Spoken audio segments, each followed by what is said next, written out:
Another transmission job today, 6:30 in the morning. Got the van set up. This is our victim here, 2016 Ford Focus. Needs a whole clutch kit.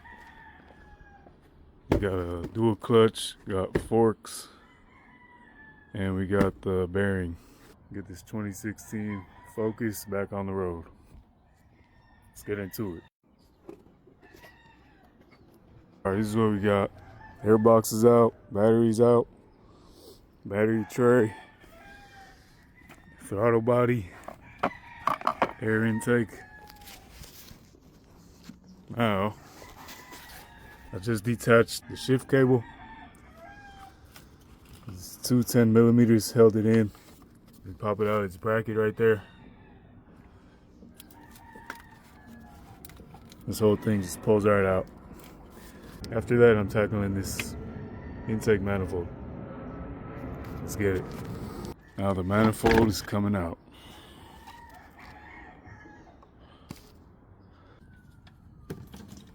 Alright, that's enough on top. Now we're gonna go down to the bottom, start draining this trans fluid. That was a perfect precision drain right in that hole. Now I'm taking this axle out, the 32 millimeter nut with my Cobalt 1/2 inch impact, 1200 foot-pounds. So this is how I loosen the axle from the wheel hub. I get a bowl pin, put it right on the end of the axle, just hammer it in. And this is how I disconnect the lower ball joint. I just get a pry bar, start prying on the lower control arm while I beat the lower ball joint till it pops out. So this is the setup I got now. Both axles are out. Intake manifold. Next, gotta get that starter out. Start taking off the bell housing bolts. Start taking off that transmission mount, top and bottom. So now that I got the starter out, now we could go down below and start removing all the bell housing bolts. I usually get a cheater bar on my ratchet to crack the bell housing bolts loose. Then once they're all loose, then I'll get the lower mount, and then I'll get the top mount. Once I loosen the last top mount bolt, the whole transmission drops. So you gotta make sure you got the transmission jack supporting it. Now the trans is about halfway dropped down.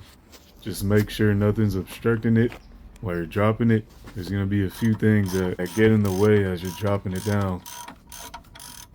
Like this transmission sensor right here. You can see it right up top. As I drop it down, it's gonna hit the subframe, so just be careful of that. Now here comes some fast forward action.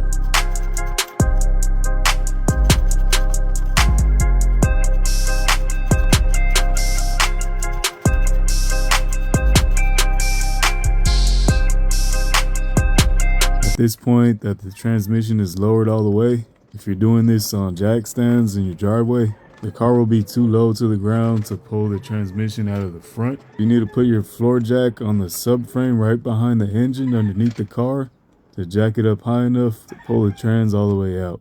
So now I'm taking out the clutch with no special tools. Now I'm taking out clutch fork A. As you can see, it's busted. So this was the reason for the whole job. This boot busted on shift fork A. Shift fork B was surprisingly good. Now once you remove everything, you want to vacuum up all the clutch dust. I always get this Dollar Tree spray. It's called LA's Totally Awesome. It's a real great degreaser. It's like Simple Green, but just a lot cheaper. Then I hit it with some brake clean. Then I pour out all the nasty liquid. And here's the finished result.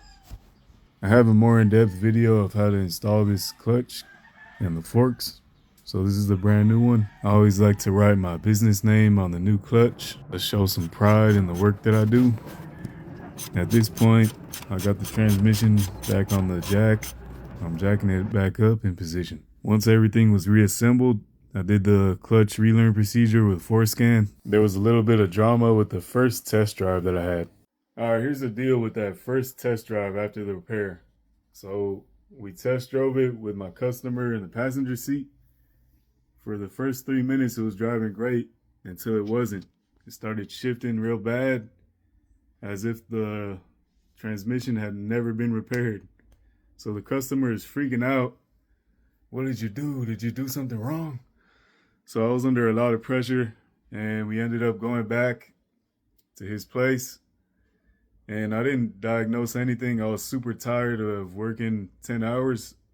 I had a spare clutch A actuator, and I swapped it out and cleared the codes, and we took it on another test drive.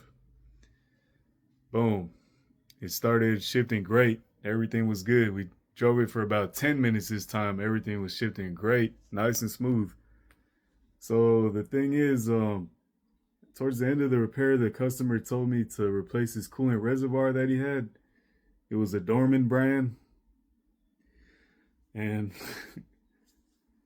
after the 10-minute mark of the second test drive, we just heard a poof from under the hood. Coolant was leaking everywhere.